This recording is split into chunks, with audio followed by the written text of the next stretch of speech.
Halo semuanya, kembali lagi bersama saya Pagi Muhammad.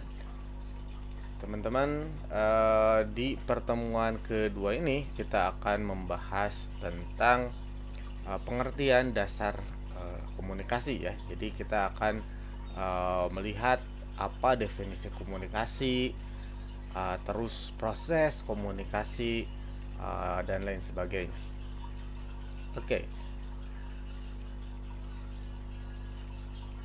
Nah, kita akan masuk dulu ke pengertian dasar ilmu komunikasi. Apa sih ilmu komunikasi tersebut ya yang sedang kita pelajari?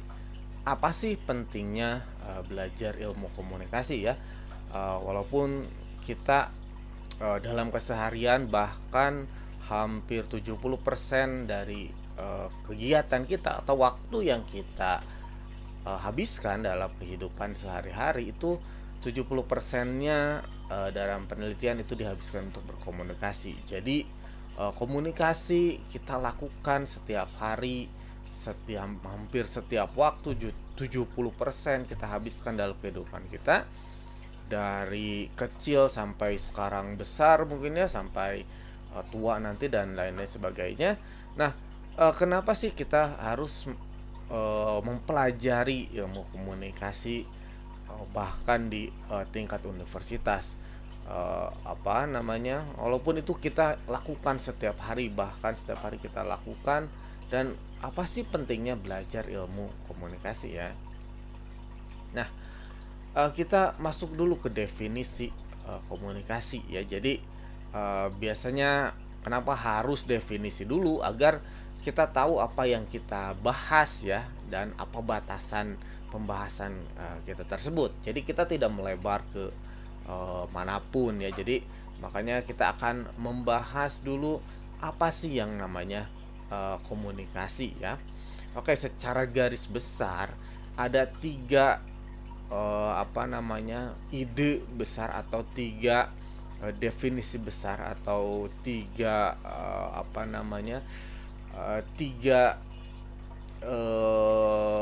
ide dalam definisi komunikasi, yaitu yang pertama itu adalah untuk mentransmisi informasi ya. Jadi kita berkomunikasi itu ya, kita menyampaikan suatu informasi.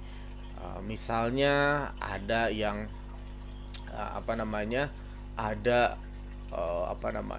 kita mau memberitahu seseorang tentang, misalnya bahwa ada kecelakaan misalnya ya di depan, misalnya di jalan raya misalnya ya. Nah itu misalnya kita informasikan kepada warga, atau misalnya ada banjir misalnya, atau ada apa misalnya, itu kan mentransmisikan informasi salah satunya ya. Nah, yang kedua itu adalah pertukaran ide. Jadi misalnya ketika kita ngobrol atau kita rapat, nah itu kan misalnya ada pertukaran ide, misalnya biasanya untuk problem solving misalnya ya. Misalnya ada satu masalah yang harus dipecahkan, misalnya di suatu perusahaan, suatu masyarakat ya. Kita mempertukarkan ide, gimana sih kita harus mengatasi masalah tersebut. Misalnya katakanlah masalah banjir. Nah, apa yang harus dilakukan misalnya warga untuk mengatasi masalah banjir? Nanti bertukar ide, kita harus menjaga lingkungan, kita harus apa, dan lain-lain. Nah, yang ketiga adalah yang paling penting, salah satu yang paling penting ya, itu adalah understanding atau kesepahaman. Jadi komunikasi yang kita lakukan itu harus menuju kesepahaman ya. Maksudnya adalah understanding. Jadi nanti ketika apa yang kita sampaikan itu harus diterima dengan apa yang kita ingin sampaikan, maksudnya gitu ya. Jadi paham, terjadi kesepahaman. Nah, yang paling yang bisa jadi fatal gitu ya, itu adalah terjadinya miskomunikasi atau kesalahpahaman ya. Itu yang bisa banyak sekali contohnya ya, apa namanya, tentang miskomunikasi atau kesalahpahaman yang bahkan eh, ini kesalahpahaman yang bisa kita anggap kecil ya, kesalahpahaman tersebut, tapi sebenarnya bisa berdampak eh, sangat besar juga gitu ya, dampak dari kesalahpahaman.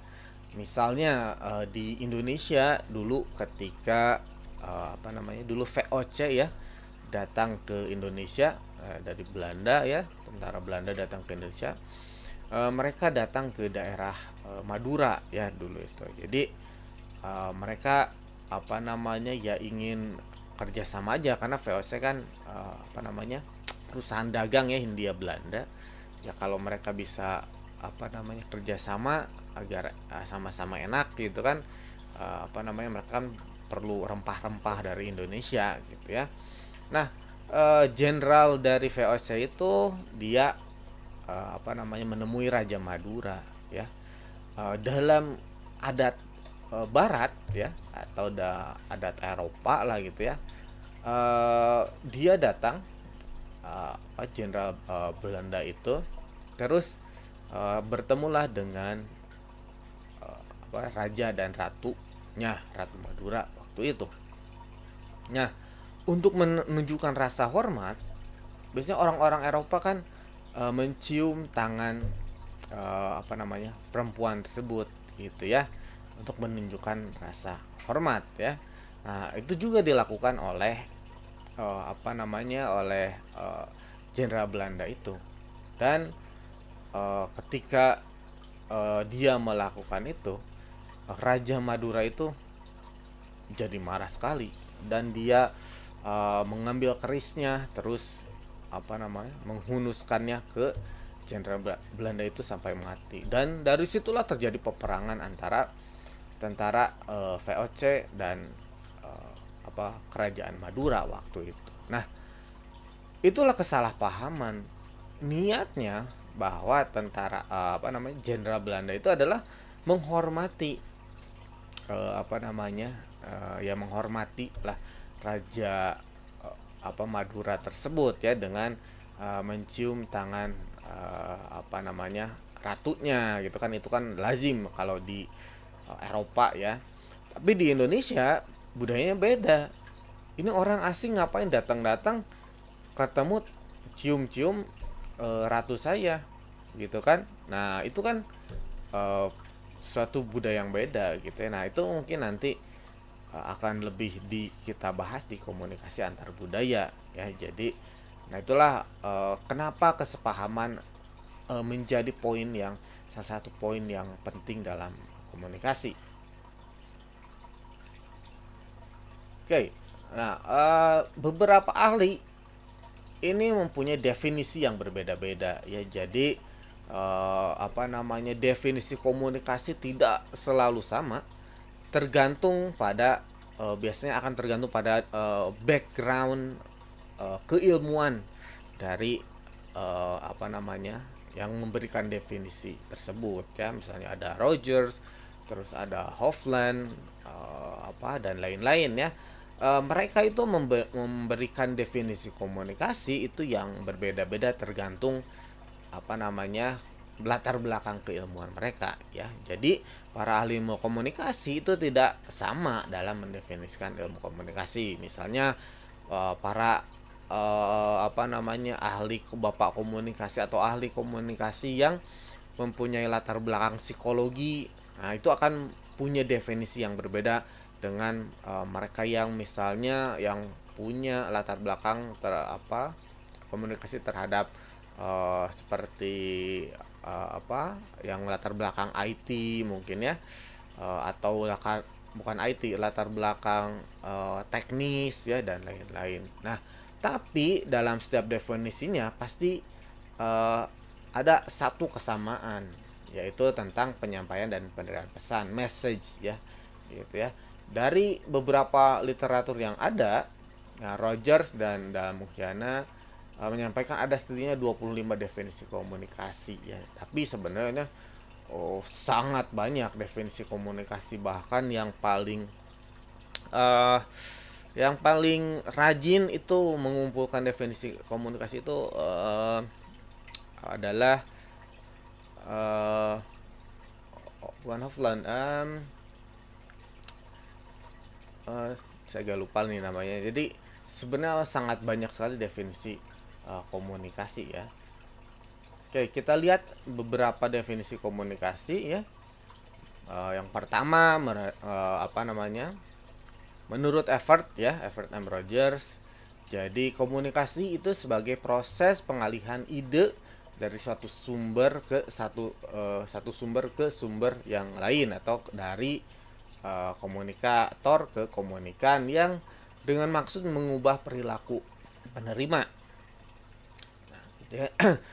Nah, jadi kata Rogers itu apa namanya, komunikasi itu adalah proses pengalihan ide ya. Jadi dari satu source, dari komunikator ke komunikan, maksudnya untuk mengubah perilaku ya dari komunikator atau penerima. Nah, kita lanjut yang kedua itu dari Hofland ya. Itu dia bilang komunikasi itu adalah proses di mana individu atau komunikator transmit stimuli ya. Jadi dia memberikan atau menyebarkan stimulasi ya, stimuli itu usually verbal, biasanya verbal ya, biasanya perkataan atau tulisan verbal simbol ya, to modify the behavior of other individu, untuk mengubah perilaku individu yang lain. Nah, ini hampir sama juga kan, di atas Rogers bilang untuk merubah perilaku penerima, di bawah juga sama untuk merubah perilaku penerima ya, sama-sama pesan. Nah, kalau Harold Laswell, dia bilang ini yang sangat terkenal dari Laswell, dia bilang who say what in which channel to whom with what effect gitu ya. Jadi ini model dari Laswell yang sangat terkenal, yang anak-anak komunikasi sering diingat, itu who say what in which channel to whom with what effect. Jadi siapa yang berbicara gitu ya, yang jadi sebenarnya hampir sama sih. Jadi siapa yang menyampaikan pesan dalam apa gitu ya, dia menyampaikan pesannya apakah verbal, apakah non verbal, atau apa gitu ya. In which channel, dalam pakai channel apa, apakah ngomong langsung, apakah pakai media, atau pakai teks, atau nulis buku atau apa gitu ya. To whom, kepada siapa ya, pada audiens misalnya, dan efeknya apa, dengan efek apa yang dia inginkan ya, apakah mengubah perilaku atau apa. Oke, yang terakhir dari Bernard ya, dia bilang komunikasi adalah sebagai proses penyampaian informasi, gagasan, emosi, keahlian, dan lainnya melalui penggunaan simbol-simbol ya, seperti kata, gambar, dan angka. Nah, itu gitu. Jadi agak beda-beda definisi dari beberapa ahli, tapi sebenarnya ada garis merahnya, benang merahnya. Jadi ada kesamaan-kesamaan walaupun mereka berbeda-beda background keahlian atau background pendidikan ya. Jadi misalnya kalau ahli psikologi, dia akan lebih ke biasanya akan lebih ke pengaruhnya misalnya ya. Kalau ahli linguistik, dia akan lebih ke kata-kata gitu ya, dan lain-lain. Nah, ada 3 konsep komunikasi ya. Jadi kita bisa lihat di sini menurut John Wendelberg dan William Milmuth ya, juga Kenneth Sorena dan Edward Bodaken. Jadi ada 3 kerangka pemahaman besar tentang komunikasi ya, 3 konsep komunikasi, yaitu komunikasi sebagai tindakan satu arah ya, bisa pidato ya, atau komunikasi melalui media ya, yang satu arah ya. Jadi ya seperti ini misalnya ya, satu arah misalnya pidato, presentasi misalnya. Terus komunikasi sebagai interaksi ya, kita ketika ngobrol apa namanya, yang ngobrol dengan orang itu kan kita interaksi atau apa ngobrol dengan siapapun ya. Yang ketiga sebagai transaksi ya. Komunikasi dianggap telah berlangsung jika seseorang menafsirkan perilaku orang lain, baik perilaku verbal maupun nonverbal. Nah, komunikasi intinya adalah persepsi ya. Jadi apa yang kita lakukan itu nanti akan dipersepsi oleh orang lain ya. Eh, apakah itu perilaku verbal atau nonverbal. Jadi intinya sih ya itu tadi kesepahaman itu ya. Maksudnya adalah nanti ketika kita ngomong sesuatu kita kan verbal pun kita kan ada apa namanya tidak selalu ini ya apa to the point lah. Kita kadang-kadang melakukan apa ada sarkasme, ada metafor dan lain-lain. Jadi maksudnya apa sih? Misalnya ada apa namanya ada teman Anda tiba-tiba datang pada Anda, apa biasanya suka apa namanya biasanya nggak pernah nanya, biasanya nggak biasa-biasa aja, tapi hari ini misalnya dia kamu kelihatan ganteng nih hari ini nih, misalnya tiba-tiba muji atau apa gitu ya, tiba-tiba baik ternyata ini kenapa orang tiba-tiba baik gitu kan. Apa namanya misalnya ujung-ujungnya terus minjem duit dong misalnya. Nah, apa namanya tiba-tiba minjem duit.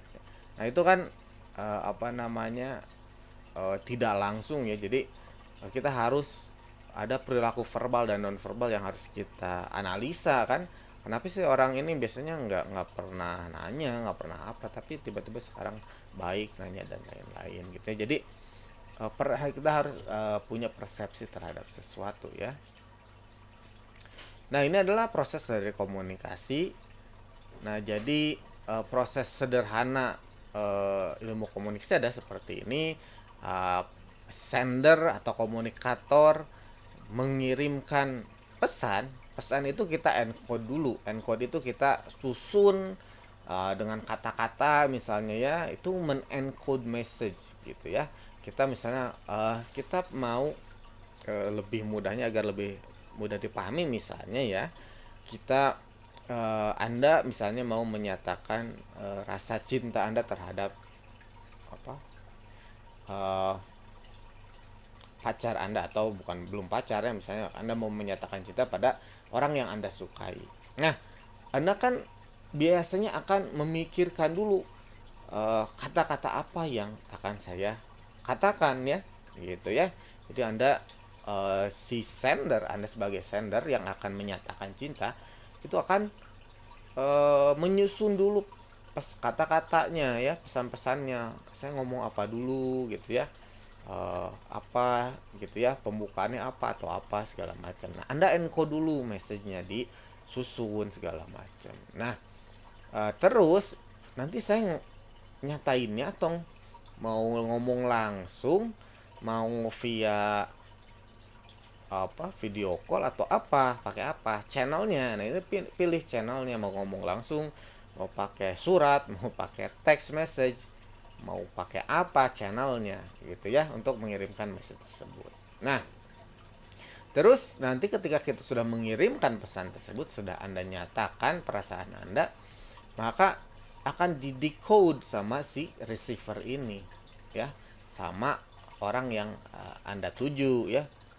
Terus dia akan menangkap pesan Anda, dia tuh ini tuh ngapain sih gitu ya, apa namanya, mau apa inti pesannya. Oh, intinya dia menyatakan dia suka sama saya misalnya gitu ya. Oke, nah terus apa feedback dia, apakah diterima atau enggak. Nah, itu muncul feedback bagi Anda gitu ya. Terus ya itu tadi terus berputar seperti itu. Nah, ini yang proses komunikasi yang sederhana, walaupun nanti di proses komunikasi ini sebenarnya agak kompleks, nanti sebenarnya ada noise, ada segala macam, tapi sederhananya seperti ini dulu aja gitu ya. Jadi apa namanya, sebenarnya memang proses komunikasi itu simple tapi kadang jadi ribet juga gitu, bisa simple bisa jadi ribet. Nah, ini sebenarnya bisa ada beberapa lagi apa namanya yang bisa di apa ditambahkan seperti noise, gangguan ya. Anda misalnya tiba-tiba pas apa namanya ketemu orangnya tiba-tiba nggak bisa ngomong gitu kan karena gugup. Nah itu kan noise ya. Jadi kata si receivernya ini orang mau ngomong apa sih gitu ya, nggak jelas banget. Nah itu kan ada hambatan noise nya. Noise bisa ada di mana aja. Nanti mungkin kita akan apa namanya bahas lebih lanjut ya. Oh ini ternyata di sini ada ya. Nah ini yang lebih lengkapnya lagi nih. Jadi ada noise ya, noise ini ada di mana-mana. Jadi ada feedback ya. Nah di sini. Jadi ya ini noise ini bisa ada di mana-mana. Ya bisa dari pesan Anda yang enggak jelas, bisa dari medianya, bisa dari receivernya yang enggak yang enggak peka atau segala macam lah. Ya jadi noise bisa ada di mana aja. Jadi agar komunikasi kita efektif ya kita harus mengurangi noise ini gitu ya. Nah itu saja mungkin untuk materi pertemuan kedua secara apa penjelasannya. Silahkan buka-buka lagi tentang apa namanya pengantar ilmu komunikasi. Di situ ada bahan bacaan yang lebih lengkap. Nah ini sebenarnya hanya pengantar saja. Terima kasih sudah menonton video ini.